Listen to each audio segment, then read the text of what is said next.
এই যে আমার ঘর, তোমরা অনেকেই জানো যে আমি এই ঘরেই থাকতাম। যারা আমার ভিডিও ডেলি দেখো তো তারা তো সবাই জানো এটা হচ্ছে আমার ঘর ছিল। এই ঘরেই আমি থাকতাম, এই ঘরেই আমি ভিডিও শ্যুট করতাম।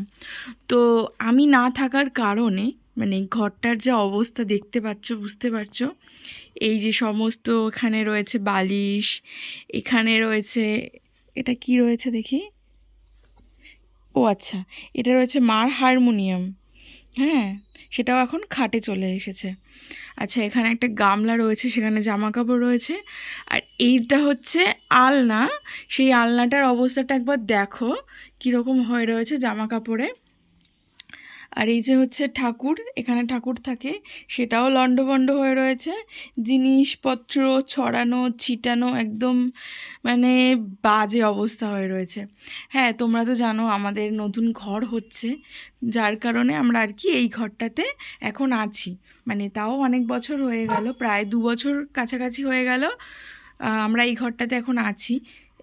একটা ঘরে সমস্ত জিনিসপত্র রাখা মানে একটু কষ্টকর ঠিকই, কিন্তু আমি যখন ছিলাম আর কি তখন এই ঘরটা কিন্তু খুব সুন্দর গোছানো ছিল। মানে আমি যতটুকু পেরেছিলাম আর কি ততটুকু গুছিয়ে রেখেছিলাম। কিন্তু এখন বর্তমানে আমি যেহেতু থাকি না, আর আমার মা থাকে শুধু একা, তো সেই কারণে ঘরটার অবস্থা হচ্ছে এই, মানে এই হাল হয়ে রয়েছে। নোংরা টোংরা তো পড়েছে মোটামুটি, আর জিনিসপত্র একটাও গোছানো গাছানো নয়। সমস্ত কিছু মা লণ্ডভণ্ড করে ওলটপালট করে রেখে দিয়েছে। এটা হচ্ছে আমার ঘর। আমি এখন বর্তমানে এই ঘরটাতে আছি আজকে। আমি ঘুম থেকে উঠলাম, আমার মুখ টুক দেখে বুঝতে পারছো, এই জাস্ট সবে ঘুম থেকে উঠলাম। তো তাই ভাবলাম তোমাদের সাথে আজকে মানে এই বাড়ির ব্লগটা শেয়ার করি। তো ওই জন্যে ব্লগটা করছি।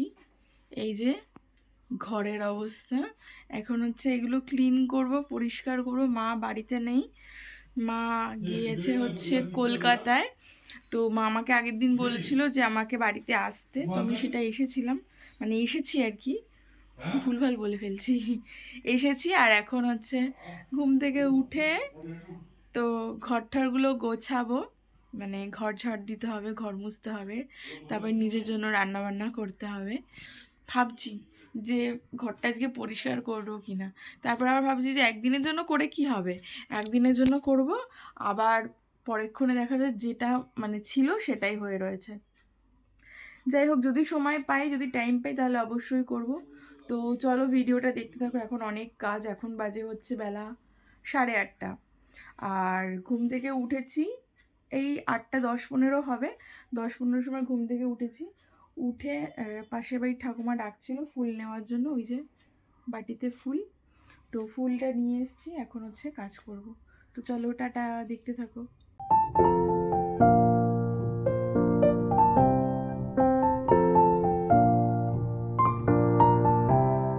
সকালের ব্রেকফাস্টে হচ্ছে আজকে ম্যাগি, কারণ এই বাড়িতে তো দুধ নেই, দুধের ব্যবস্থা নেই। তো সকালের ব্রেকফাস্টের জন্য ম্যাগি খাবো। আর এদিকে দেখো ডিম বসিয়ে দিয়েছি, 3টে ডিম সিদ্ধ করার জন্য, ডিমের ঝোল হবে আজকে ওই জন্য। আর এই যে হাঁড়িতে নিয়েছি চাল, এই যে দেখো চাল।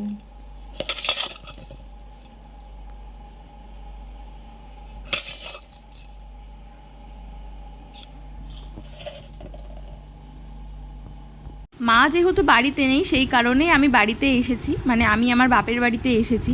আর খুব একটা বাপের বাড়িতে থাকা হয় না, কেন কি খুব কাছাকাছি, তো ওই জন্য মা যখনই ফোন করে তখনই আমি আর কি টুক করে চলে আসি। তো ওই জন্য মা বাড়িতে নেই, মা বললো যে আমি বাড়িতে থাকবো না, ঘর ফাঁকা থাকবে, তাহলে তোরা দুজনে এসে থাক। আর আমাদের সংসার কিন্তু এখনও আলাদা হয়নি, আমি আমার শ্বশুর বাড়িতেই থাকি, আর শ্বশুর শাশুড়ি সবার সঙ্গেই সংসার করি। তো যাই হোক, দেখো দুজনের রান্না আর কি, দুজনের আমাদের দেবাদেবী দুজনের রান্না। 3টে ডিম নিয়ে নিয়েছি, কেন কি মানে একটা একটা করে খাবো, আর একটা আর্ধেক আর্ধেক করে দুজনে খাবো। আর খুব একটা বেশি কিছু রান্না করতে ইচ্ছে করছিল না, আর বাড়িতে থাকলে পরে খুব কিছু রান্না বান্না আমার করতে ভালোও লাগে না। তারপর ডিম রান্না হয়ে গেছে, এখন আমি স্নান করে চলে এসেছি পুজো দেওয়ার জন্য। পুজো টুজো দিয়ে। আর আমি কিন্তু এখন ঘরে একাই আছি, কেউ নেই, কেন কি সে গেছে একটু কাজে, বাইরে আর কি কাজে গেছে। আর এদিকে আমি পুজোটা তাড়াতাড়ি করে কমপ্লিট করে নিলাম। সকালবেলায় ঘুম থেকে উঠে কিন্তু আমি অনেক কাজবাজ সেরে নিয়েছি, আর সেগুলো কিন্তু করতেই হয়, যেগুলো মা করে সেগুলো আমি করি। অনেক দিন পর নিজের বাড়িতে আর কি থাকছি, বেশ ভালো লাগছে, ভীষণ আনন্দও লাগছে। আর মা থাকলে বেশি ভালো হতো, কিন্তু মা যেহেতু নেই সেহেতু আমরা দুজনে আর কি দুজনে একসঙ্গে আর কি এই বাড়িতে প্রথমবার। তো এর আগে আর কি ও বলেছিল, এর আগেও ছিলাম আমরা, কিন্তু মা ছিল, কিন্তু এই প্রথমবার আর কি আমরা দুজনে একসঙ্গে প্রায় 2-3 দিন ওই বাড়িতে কাটালাম। তো তারপরে ওখান থেকে চলে আসলাম আর কি, আর বান্ধবীর বাড়িতে যাব, সেই কারণে অনেক দিন আমার বান্ধবীর সঙ্গে দেখা হয় না। তো ও চলে এসছে, ওকে বললাম চলো একটু ঘুরে আসি, ও বললো চলো তাহলে ঘুরে আসি। আর আমার মুখে দেখো 2-4টে পিম্পল উঠেছে, এগুলো যে কি জ্বালাতন করছে আমার সাথে। আর এখানে কিন্তু আমাদের ওয়েদারটা ভীষণ ভালো, মেঘলা মেঘলা ওয়েদার হয়ে রয়েছে। কিছুদিন আগে খুব গরম পড়েছিল, যেই কারণে হচ্ছে এতটা গরম লাগছিল, শরীর সমস্ত খারাপ হয়ে যাচ্ছিল, কিন্তু এখন হচ্ছে ওয়েদারটা একটু ভালো আছে, নর্মালে আছে। আর দেখো বাড়ির সামনে দাঁড়িয়ে দাঁড়িয়ে গল্প করছিলাম, কি জানি কথা বলছিলাম, আর এদিকে এই গাড়ি স্টার্ট দিচ্ছিল। এর গাড়ির যা অবস্থা, মাঝে মধ্যে স্টার্ট নেয় আবার স্টার্ট নেয় না, বন্ধ হয়ে যায়। তো দেখো বাড়ির রাস্তাটা বেশ, তোমাদের এর আগে ভিডিওতে দেখাতাম, কিন্তু হচ্ছে যেহেতু আমি এখানে থাকি না ওই জন্য আর দেখাতেও পারি না। আর এই যে উঠে পড়লাম, ছুট চলে গেলাম আর কি বান্ধবীর বাড়িতে। আমার বাড়ি থেকে কিন্তু আমার বান্ধবীর বাড়ি খুব কাছে, ওর বাড়ি থেকে আমার বাড়ির ডিস্টেন্সটা একটুখানি। আর আমার এই মুখে পিম্পলগুলো নিয়ে না আমার ভীষণ খারাপ লাগছে, কি করব বুঝতেই পারছি না। এই ভেতরে ঢুকে দাঁড় করাও, নাহলে হচ্ছে আবার গাড়ি আসলে পর আবার বের হতে হবে। হ্যাঁ না, শুয়ে থাকবো না। কি কি হয়েছে? ইয়েস, একদম।